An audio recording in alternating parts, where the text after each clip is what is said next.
বন্ধুরা দেখো, আজকে আমি লাঞ্চে করেছি পুঁটি মাছ, একদম জ্যান্ত পুঁটি।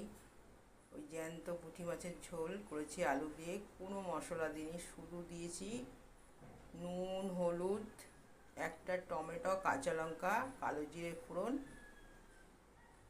আর দিয়েছি সামান্য একটুখানি জিরের গুঁড়ো, আর কিছু দিইনি। ঝোলটা হাজব্যান্ড খেয়ে বললো দারুণ হয়েছে। আর তার সাথে আছে আলু পোস্ত, আর আছে পুঁটি মাছ ভাজা। তো আজকে এই রান্না হয়েছে লাঞ্চে।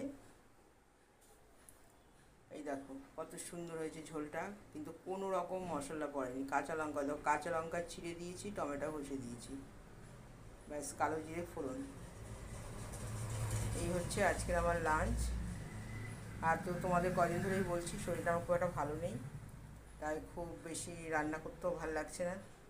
তাই যাই হোক, রান্না করতেই হবে, ঘরের লোক তো খাবে, আমিও খাবো। তো আজকে এটাই হয়েছে বন্ধুরা।